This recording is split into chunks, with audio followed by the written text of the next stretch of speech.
Pokémon, the biggest media franchise of all time. It has millions of fans around the globe, and I'm one of them. I got into Pokémon when I was really young. I randomly caught an episode of the anime one day and began watching it religiously. Weirdly enough, as much as I loved the show, I never had any desire to play the games before. Until one day I saw a trailer for Pokémon Black and White, and for whatever reason, a switch inside me flipped. I really wanted to play it. So my dad brought me to the local Best Buy, and I spent all my allowance on Pokémon Black. 100 hours and one playthrough later, and it was over. I was a Pokémon game fan for life, for better or worse. As much as I love Gen 5, I haven't touched it since beating it for the first time, and since then, I created a YouTube channel. So around the beginning of last year, I was like, let's replay it. Why not? Just a heads up, this is not going to be a retrospective or a deep dive. This isn't a video about how Game Freak will never make a game like this again, how Gen 5 killed the franchise. No, this is about an adult man's experience playing a game designed for babies. Man, I have not heard that menu theme in forever. I just got nostalgia flashbangs. Deploying flashbang. During the character creation, I tried naming myself Moonlight. Unfortunately, your name can only be 8 characters long, and I'd rather not be called Moonlig. Moon it is. Ah, springtime. Even though I played this in January.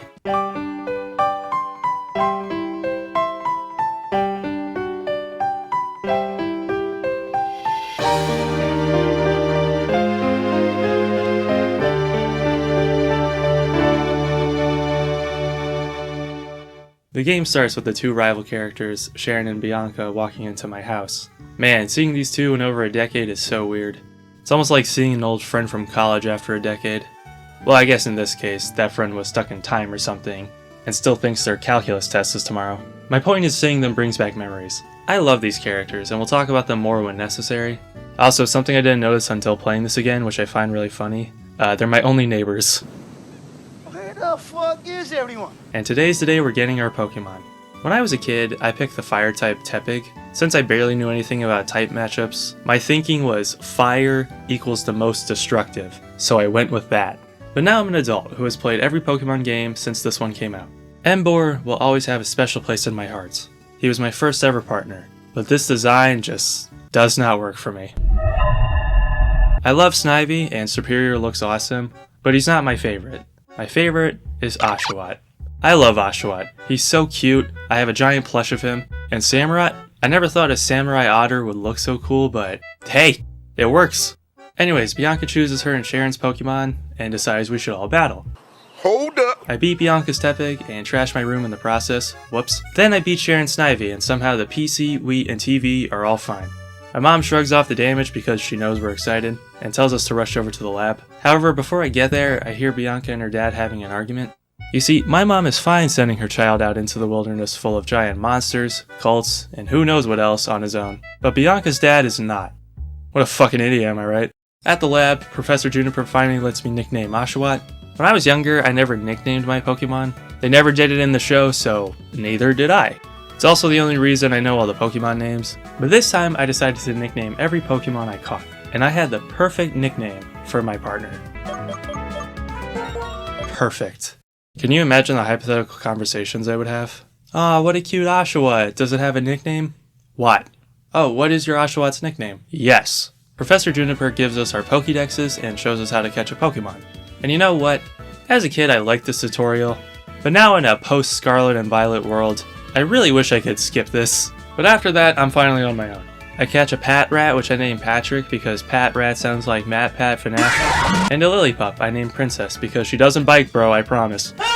Route 1 isn't very long, so I get to Accumula Town pretty quickly. But Professor Juniper has to teach me how to use the Pokemon Center. Thank you very much, please let me skip this tutorial. Also, why does Nurse Joy always say, "We hope to see you again"? This place heals injured Pokemon. If anything, you should hope you never see me again. Like, can you imagine leaving the hospital fully healed after an injury, and before leaving your doctor says, "We hope to see you again"? Would that not throw you off completely? Anyways, some folks I always thought were dressed as knights are holding a rally. This is Team Plasma, and their leader gets us. He begins a speech about Pokemon liberation, which means he says do it, and then leaves. Man, I wish I wish presidential debates were that quick. Then I'd probably watch them. The radical left. The crowd disperses, and then we meet N. There he is! There's my favorite white boy! I am so happy to see him. Somehow I forgot he talks extremely fast. Faster than max text speed fast. I'm not complaining. I think all NPCs in every video game should talk like this. He yaps about if Pokemon are happy belonging to trainers, and then challenges me with a Pokemon he owns. What? Absolute mental whiplash from that hypocrisy. Since Watt learned Water Gun right before this, I waterboard his Purloin and win. I didn't think about this much as a kid, but I really like how Team Plasma's introduced. I like that you see them right at the beginning. I like that their goal is straight to the point and interesting. A group that holds rallies begging people to release their Pokemon. That's way more interesting than just... Also, I like their outfits. They look so comfy. Anyways, my mom calls me to let me know she has my running shoes. As a kid, I was amazed when I got the running shoes. I suddenly went twice as fast holding B. But as an adult, I am annoyed I didn't have them at the start. This design choice would get ripped apart if this game came out today. Instagram reel doom scrollers just don't have the patience to put up with this, myself included. Now then, off to Striaton City to get my first gym badge. The Striaton Gym is a restaurant run by 3 brothers. Each one has a monkey with a fire, water, or grass typing. Depending on your starter, you face the brother you're weak against, which means I'm up against Silent and his partner, Pansage. This is a problem, since at this point in the game, all catchable Pokemon are normal types, plus Purloin. Nothing super effective against grass types. However, a girl in the Dream Yard gives you a different monkey with a type advantage. Cool! I get my Pansear, which I named Flare, and level up the team a bit more before the upcoming battle. By the way, for this playthrough, my plan was to keep all Pokemon around the gym leader's level. Since this isn't a Nuzlocke or a challenge, I wanted to add some stakes. And you'll see why later on. Anyways, I walk into the fancy pantsy restaurant, and it's time for my first gym battle. Watt took out his Lillipup via waterboarding, and when Pansage came out, I switched to Flare. He was a bit underleveled, but lucky enough to paralyze it with a lick, and then it was game over. Badge number 1. Back at the Dream Yard, we have to save a Munna from Team Plasma. This is where Team Plasma starts looking a little suspicious. They want Pokemon liberation, and have peaceful rallies to spread their ideals, but battle with Pokemon, so they can take others' Pokemon and free them. It's all sorts of backwards. But honestly, I love this. Like, it's kind of dumb, but it works. And the grunts make it so much better, because they are hilarious. Like when we save Munna, Getsa shows up super pissed, and the grunts are like, at any rate, let's hurry up and say sorry so he'll forgive us. On my way to Nacrene City, Watt evolved into Duat. I caught a P-Dove I nicknamed Soap, and a Rock'n'Roller with the ability Sturdy. So of course, I named him Sturdy because he gets sturdy, yay! Nacrene's Gym is a museum run by a woman named Lenora. Hey, what's that? Her specialty is normal types. None of my Pokemon knew any fighting type moves, so my strategy was to level up and hope for the best. Only to find a wild sock outside the city. Yippee! I named him Star as a reference to Star Platinum from JoJo's, and this is how you can tell this footage is a year old. If I played this more recently, I would have 100% named him Sock Tua, because he swept Lenore's team. Badge number 2. As I'm about to head towards Castelia City, Team Plasma steals the skull of the giant Dragonite skeleton in the museum. Time to chase them down through Pinwheel Forest. When we corner the grunt who has the skull, one of Team Plasma's 7 sages shows up. Apparently, Team Plasma thought it was the remains of a legendary Pokemon. And that has me thinking, did they watch that one episode of the anime when they were younger too? Who knows? And then they fuck off. Well, off to Castelia City, and one of my favorite moments in the entire game.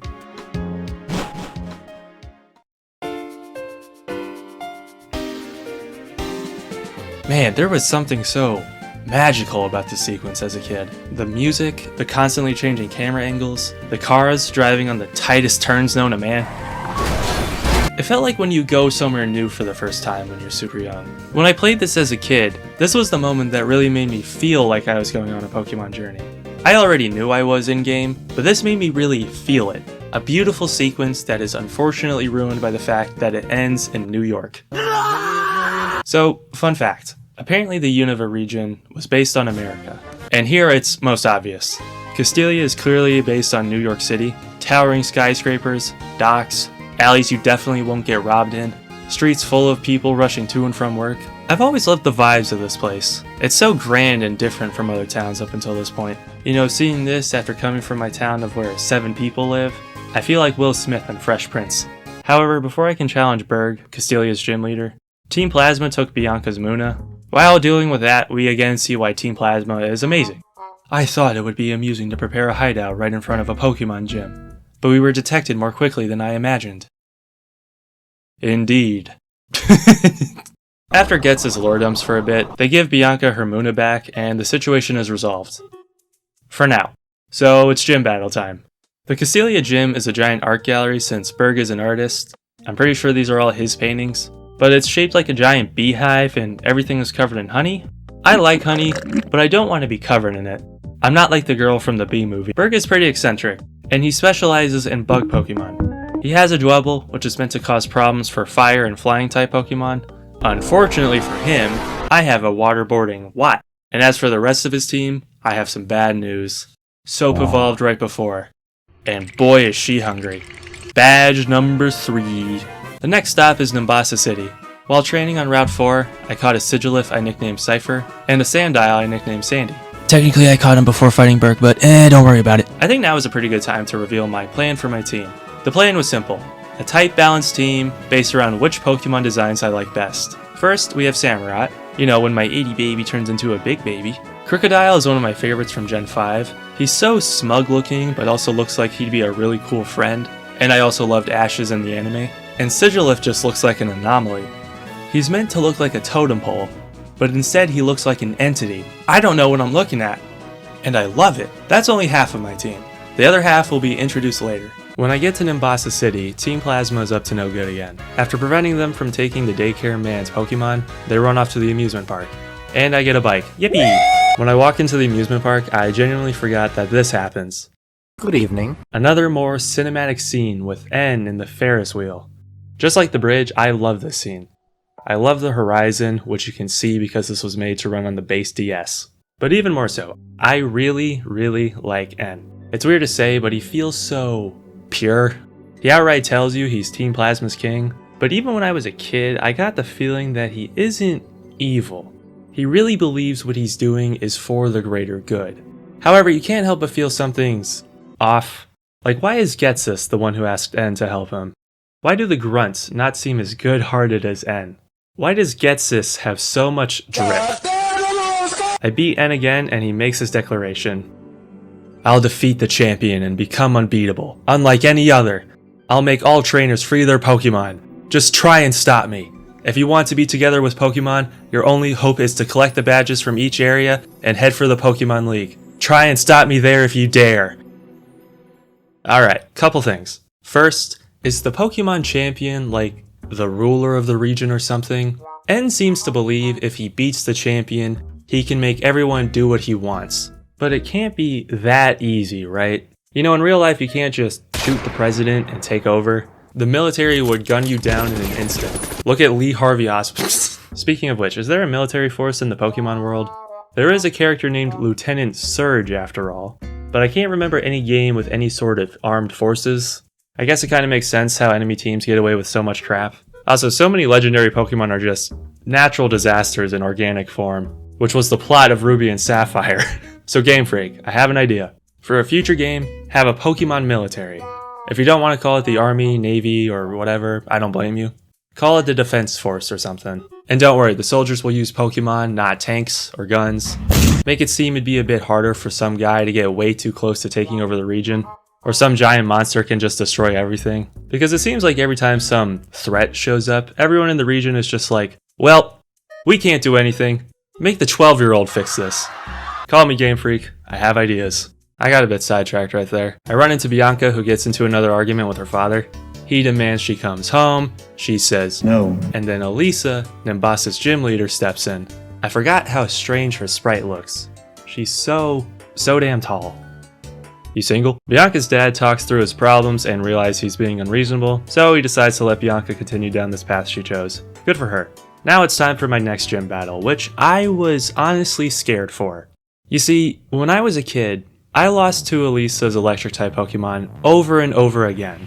I can't fully remember why. I just remember I was too stubborn to change my strategy, so I kept using my Pignite against her Amalgas, which failed every time. As we all know, a martial artist's fatal weakness is birds. Eventually I did beat her somehow, but the psychological damage was done, and I felt it all hit me like a bag of bricks when I saw her again. My main strategy was for Sandy to handle her Zebstrika and Sturdy to handle her Amalgas, with the rest of my team helping when necessary. It's not a great strategy, but hey, listen, I'm trying to add stakes. While making my way through the roller coasters that is Elisa's gym, Sturdy evolved into Boldor, which was great timing, and eventually, I stood before her. I wanted to beat her first try. For the child me who spent hours losing over and over, she has no idea how personal this was. The battle begun. Elisa led with one of her Amalgas, so I led with Sturdy. Despite the constant volt switching, he was able to take the first one down. I healed him to take on the second one, but her Amalga got a critical volt switch in. His ability never activated and he went down. Amalga switched for her Zebstrika, so I brought out Sandy. I was not very confident in this. Even though Volt Switch and Wild Charge would be ineffective, Sandy was 2 levels lower, and what is a small lizard supposed to do against a horse? Zebstrika got Sandy in the red, but somehow...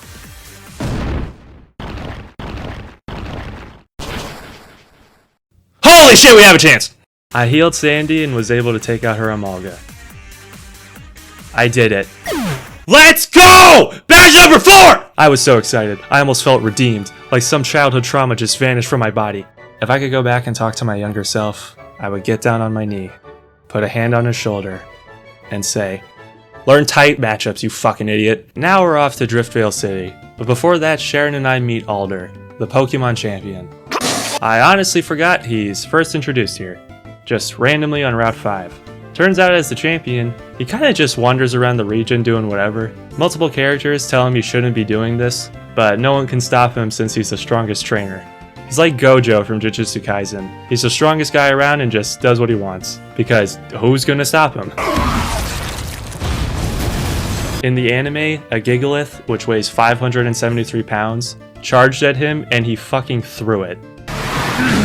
This is not a normal human we're dealing with here. However, he is slightly different than Gojo Satoru. When we meet Alder, he makes us beat up children, so he's much cooler. Anyways, it's time for the ultimate nostalgia bomb. I crossed the Driftvale drawbridge and...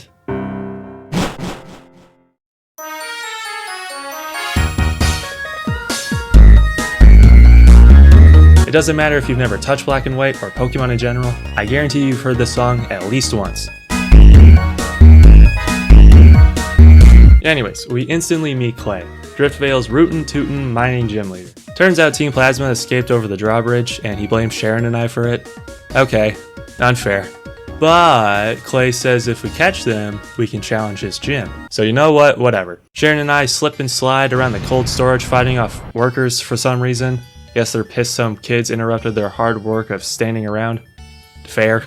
Turns out Team Plasma is hiding in a giant shipping container, all huddling together for warmth. Originally they were going to use the shipping container to transport a bunch of captured Pokemon, but then Clay found them.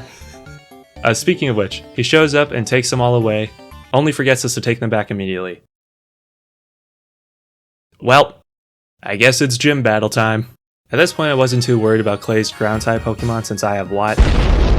The only bit of trouble would be his Palpitoad. To make things easier, I caught a wild Swadloon, which I nicknamed Leafy. I just thought it fits. Leaves, looks annoyed all the time. That. Clay's nickname is the Miner King, so his gym is underground. I am but a child, and I yearn for the mines. Battle begin. Clay leads with his Krokorok, which Watt takes out no problem. Then he brings out his ace, Excadrill, which Watt also takes out no problem. And when his Palpitoad came out, I switched over to Leafy, and bullied him into submission. No one fucking likes you, fucking kill yourself! Badge number 5. Now I'm excited because we get to head to Chargestone Cave and capture a certain Pokemon. But before that, Bianca challenges me and after the battle, Sandy evolved. Yippee! Also, Bianca gives us the Fly TM. Double yippee! I don't have to pay for Uber anymore.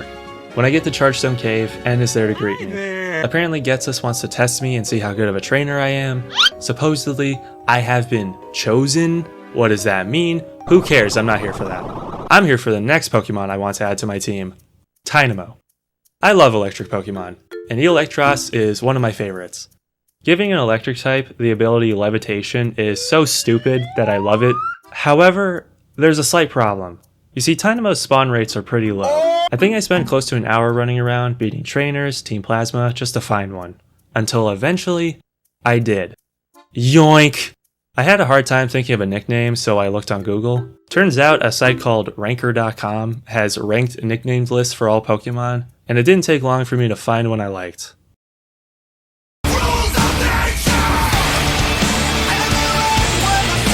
Welcome to the team, Raiden. After beating N and the rest of Team Plasma, I walk out into Mistralton City, home of the 6th gym, which also happens to be led by one of my first ever childhood crushes, Skyla. I'm sure you get it. Anyways, before we fight her, we have to make it to the top of the Celestial Tower and ring the bell, which I am super excited about. Celestial Tower is where I can find the next Pokemon to add to my team, Litwick. You guys have no idea how much I love Chandelure. It's one of my favorite Fire-type Pokemon because it has such a sick design. Look at it! Inside the tower, I accidentally knocked out the first Litwick I was trying to catch. Whoops. But I was able to catch the next one. I looked up nicknames again on ranker.com, and I need you to see some of these. Hellfire, Inferno, Cremator, Requiem, IKEA. But eventually, I found the perfect one. Welcome to the team, John Wick. What's that? You're a girl? And? While climbing the rest of the tower, Watt evolved again into Samurott. The team is slowly starting to take shape.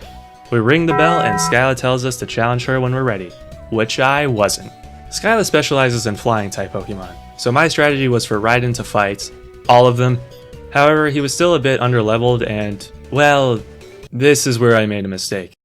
While training on Route 7 and making my way through Skyla's gym by shooting myself out of cannons, I accidentally overleveled Raiden, which resulted in badge number 6. N shows up as I'm leaving the gym, and I find this interaction interesting.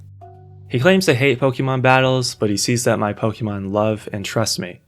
And he feels bad for me since his ultimate plan will separate all Pokemon who love their trainers from their trainers.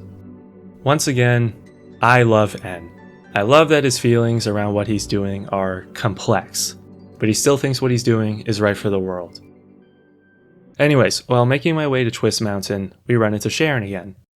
I haven't talked much about the friendly rivals at all. I've mostly been focusing on N because I love him and Team Plasma so much, but I do really like Sharon and Bianca. The three of you are the best of chums. Best friends ever since you were little.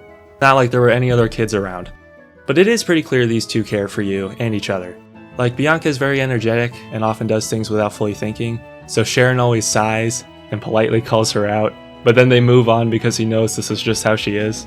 On the flip side, Sharon will go to Bianca if he needs advice or to talk to someone, and I assume she's happy to listen and be there for him. That's something real homies do for each other. In addition, I like their personal journeys. Bianca has no idea what she wants to do in life yet, which is entirely fair.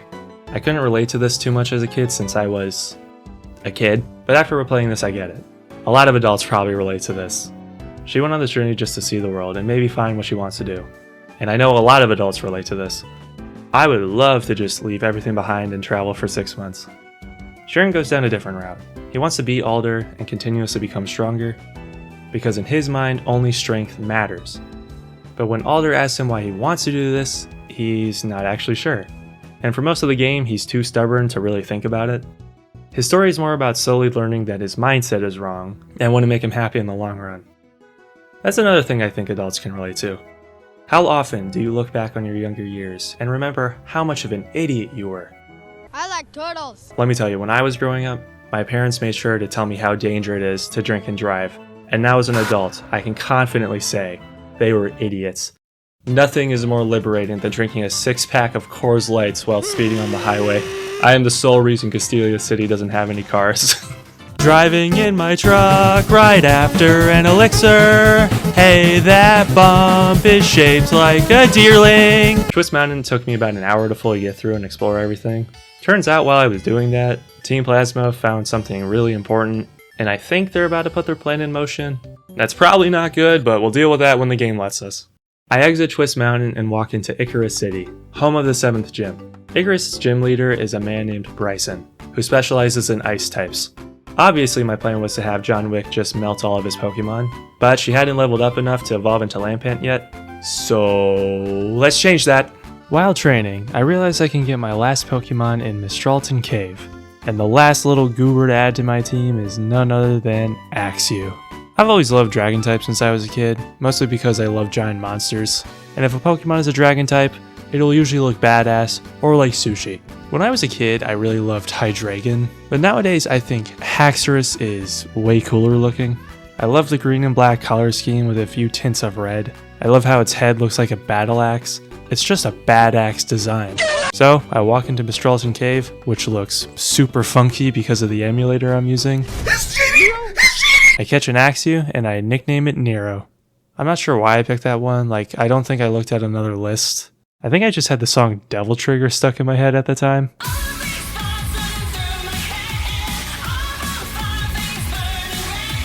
Anyways, time for a gym battle. While making my way through the ice rink that is Bryson's gym, John Wick finally evolved into Lampant.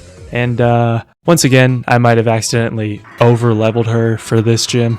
Bryson led with his Vanillish, which Wick took out right away. However, his Beartic confused her using Swagger, which was an issue since that thing knows Brine.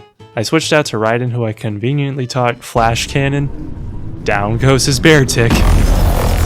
Bryson brings out his last Pokemon, Cryogonal. Badge number 7. Right outside the gym is Sharon, Bianca, and 3 ninjas. I haven't mentioned these 3 yet. These guys are the Shadow Triad. 3 high-ranking Team Plasma members completely loyal to Getsus. You'd think these guys would be scarier, but I just find them kind of funny. They only appear to escort me a few feet. Anyways, they let us know Getsus has invited me to Dragonspiral Tower, and then they vanish, of course. Dragonspiral Tower is where the legendary dragons were sealed away, and now N is waiting for me at the top. Get over here, bitch! I make my way through the tower, battling Team Plasma Grunts at every corner, or edge. Meanwhile, the tower keeps shaking, and it turns out I actually have a voice?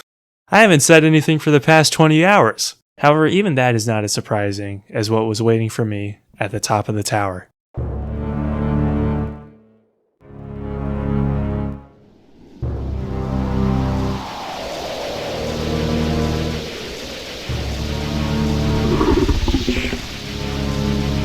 Man, this cutscene is sick. When I was a kid, this blew me away. However, watching it again, it reminded me of something. You see, I chose to play Pokemon Black as a kid because Zekrom kind of scared me. It just looked so menacing, and as an adult, I look back and think, wow, young me was so dumb. You're a fucking idiot! Zekrom is fucking awesome. It looks like a fusion between a dragon and a power plant. In addition to that, my plan for my Pokemon team was originally very different. I picked Sigilif because it's a psychic flying type, but originally I wanted either a Braviary or a Reuniclus. However, these two are only available in Pokemon White, and the alternatives look much worse. Like, what's better, a cute little guy or Goth Gardevoir? What's better, a massive hawk or a vulture Markiplier wants to fuck? Smash. However, I actually still stand by Young Mi's decision to play Pokemon Black. While Zekrom is much cooler looking than Reshiram, I gotta give Reshiram credit, because he has his giant furry dick out the entire time. That takes balls, Game Freak. Metaphorical balls, that is. No balls! Oh yeah, the story. N exclaims he is off to fight Alder, and once he wins, everyone will be forced to liberate their Pokemon. And if anyone has a problem with that, they can bring it up with this guy.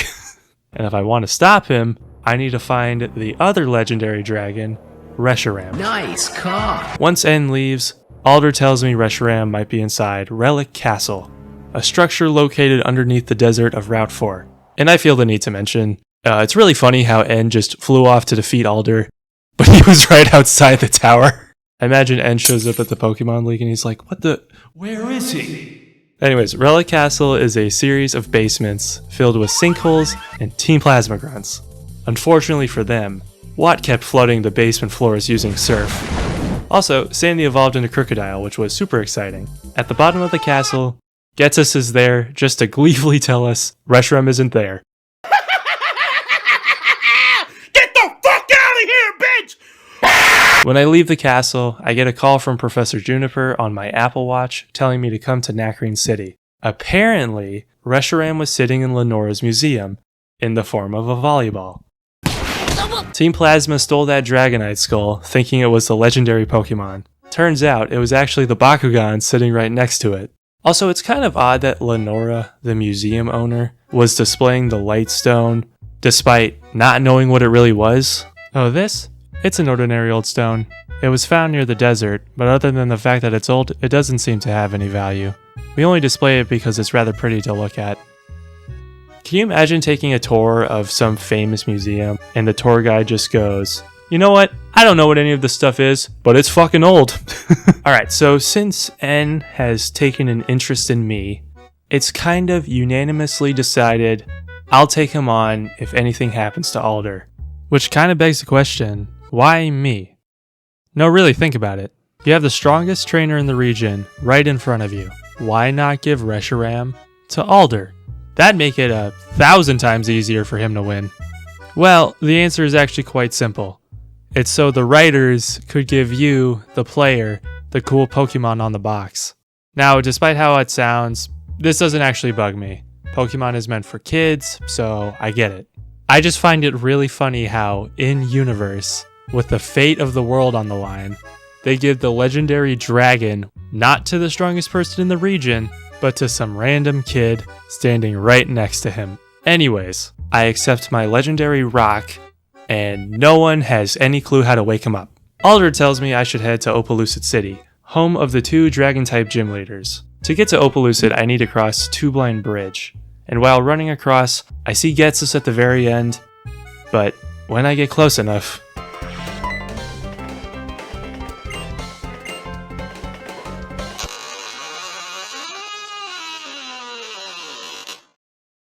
Getsus doesn't even say anything important. All he does is taunt me. I love Team Plasma. When I get to Opelucid, Getsus is holding another rally. However, unlike last time when he was preaching about Pokemon liberation, now he's excitedly ranting about how N has Zekrom, and how everyone will have to free their Pokemon soon. And then they leave. Anyways, 2 others were listening to Getsus as well. These are the gym leaders of Opelucid City, Drayden and Iris. Alder explains the predicament before leaving to finally do his job. Drayden invites me to his home to tell me some juicy lore. But before that I head to Route 10 to get something special.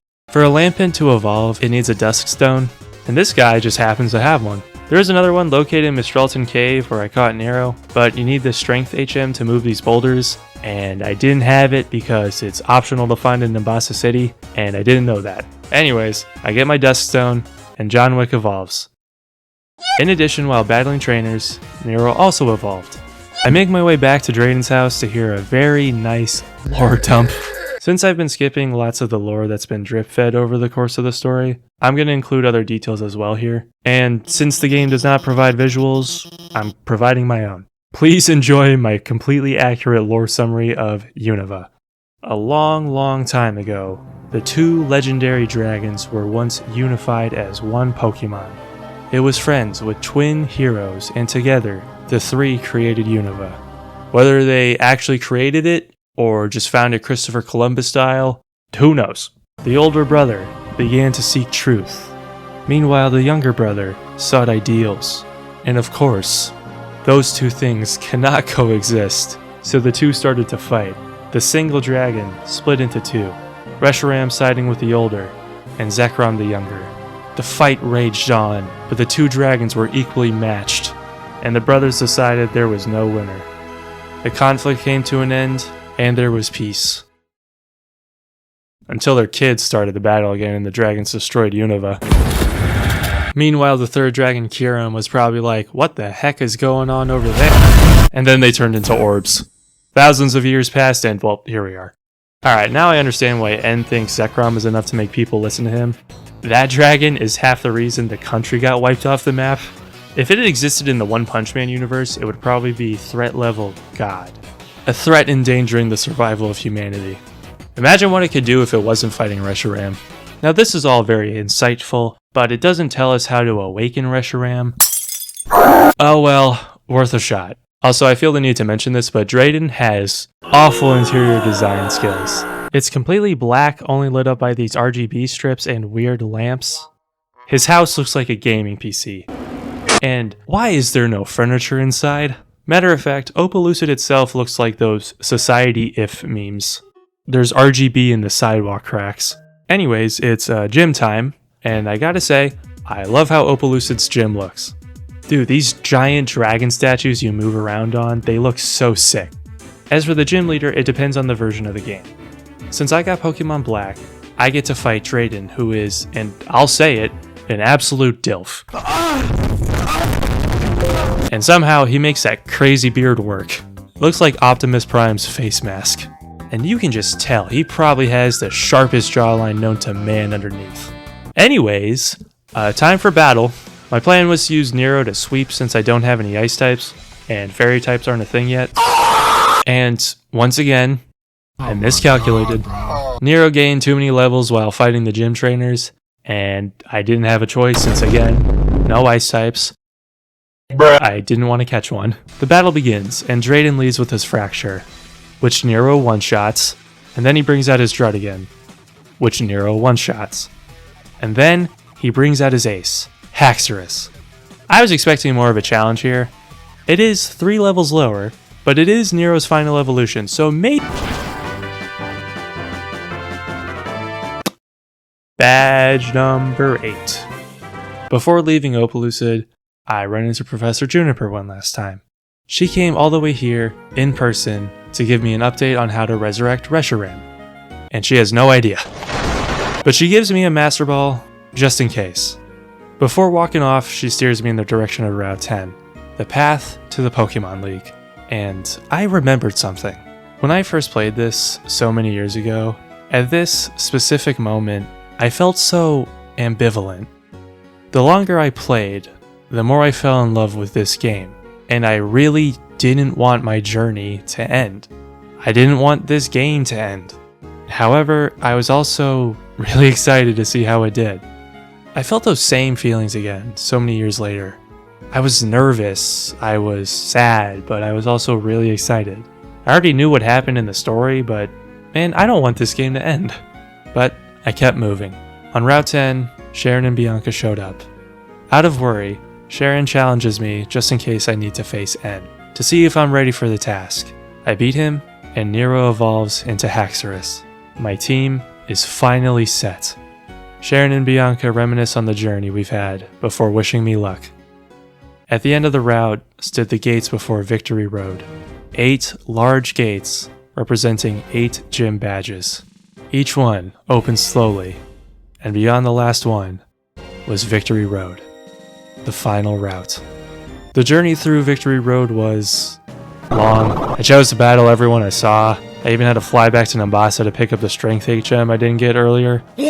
But eventually, I made it to the end, and at the end of this one long road stood a massive temple. I have made it to the Pokemon League. Alright, I have a funny story. Remember how Elisa kept beating me over and over as a kid? And you know how I actually managed to beat her at one point? Even though I finally beat her, I never learned my lesson. I never learned about type matchups and got stomped repeatedly by the Elite Four. I never beat them on my own. But then, something happened. You see, in March 2012, Nintendo was giving out mystery gifts of level 100 Zekroms. I learned this by complete accident and got one, and proceeded to sweep the rest of the game. Today, I consider this cheating, and my win not fully earned. That's like watching a middle school basketball game, and halfway through the 4th quarter, LeBron James just randomly joins one of the teams. Hey! Come on, man! That's too easy! But this time it's different. I have my team. A team I carefully crafted based on typing and how cool they look.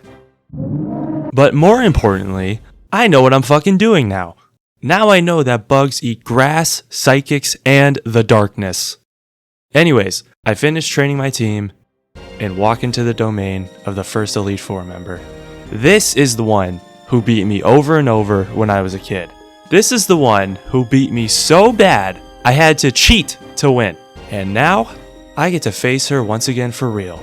The ghost type member, Chantal.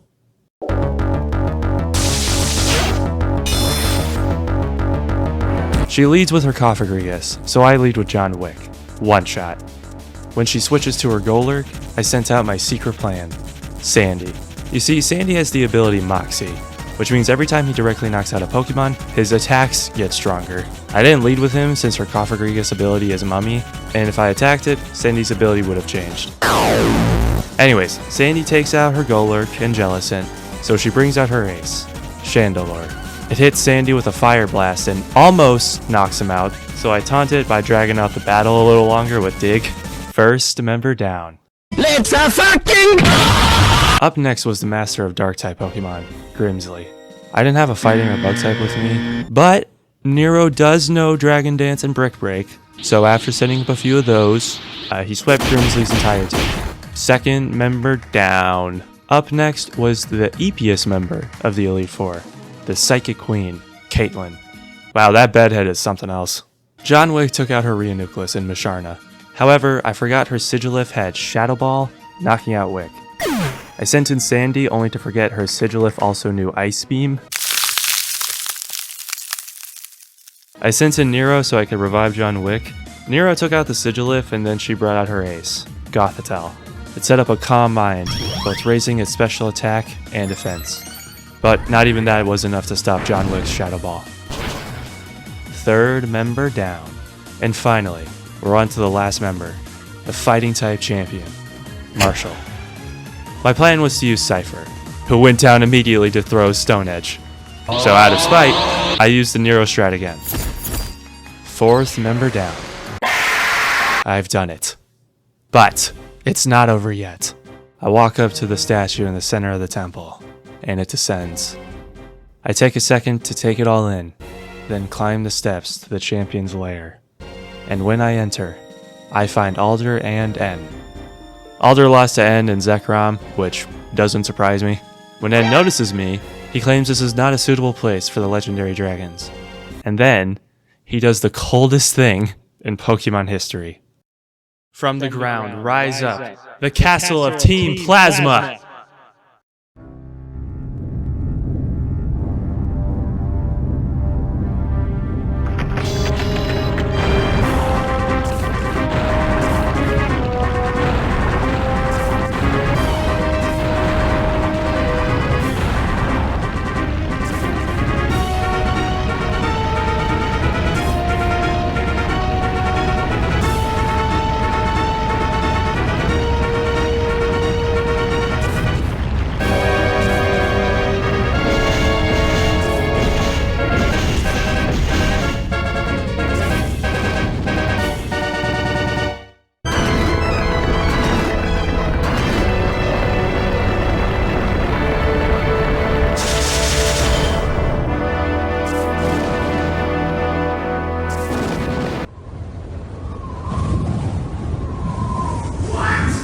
I just remembered something else from my first playthrough as a kid.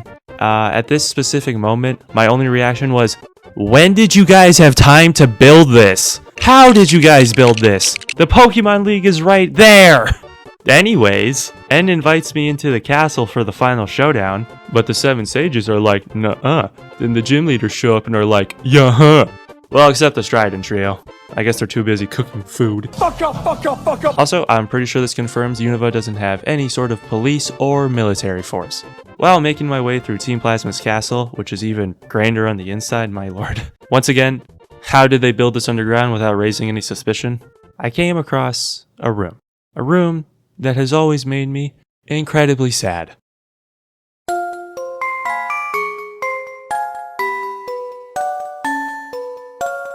I eventually make my way to the throne room. Hello, Mario. Getsus gleefully announces he's been planning all this in silence for so long, and then he steps aside, and I walk through the door to face him.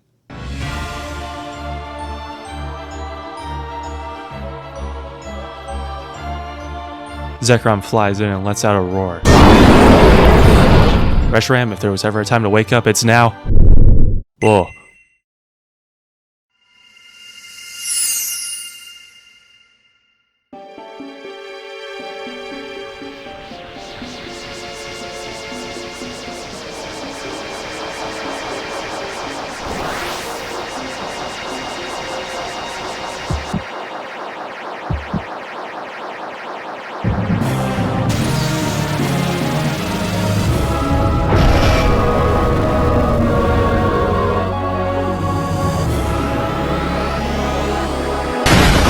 Before I can take on N, I have to catch Reshiram.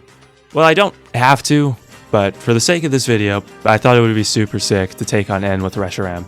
I Master Balled immediately, and name it Plot Armor, switching him out for Nero. What a great idea that hopefully won't backfire. N heals my Pokemon, and now it's time for the final battle.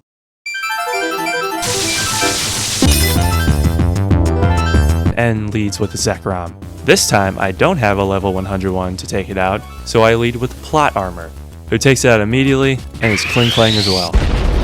Raiden takes out the Caracosta, Watt takes down his Archeops and Zoroark, and Wick finishes the battle by taking out his Vanilluxe. I did it. I beat N. I am now the champion! Zekrom and I were beaten. Your truth, your feelings, they were stronger than mine, it seems. Reshiram and Zekrom, each of them choosing a different hero. Is that even possible? Two heroes living at the same time? One that pursues truth, and one that pursues ideals? Could they both be right? I don't know. It's not by rejecting different ideas, but by accepting different ideas that the world creates a chemical reaction. This is truly the formula for changing the world. And I'm glad you finally get it. You were always so blinded by one side of this whole thing. I get why you think Pokemon should not be kept in Pokeballs, and there's a real argument for that. But I'm glad you're finally able to understand that not everything is black and white. That shit is fucking trash, dog. Getsus walks in and starts berating N for losing, and then he starts ranting proudly about how he was behind all of this. He's the one who manipulated N, his own son, into doing all of this. This was never about liberating a Pokemon. It was about making Team Plasma powerful enough to rule the world. This is as great as a time as ever to mention that I hate Getsus. He's a great villain. Having a kid and manipulating him since birth for your grand plan, that is some diabolical behavior. He challenges me immediately. I wasn't too worried about this fight. You know, I have access to one of the God-fearing dragons after all. What's his Hydreigon gonna do against my...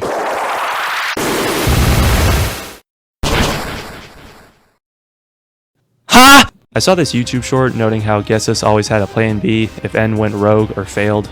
Essentially, Hydreigon has a higher speed stat than both legendaries, so it goes first. In addition, it has high special attack, and Getsus taught it Dragon Pulse, a super effective special attack.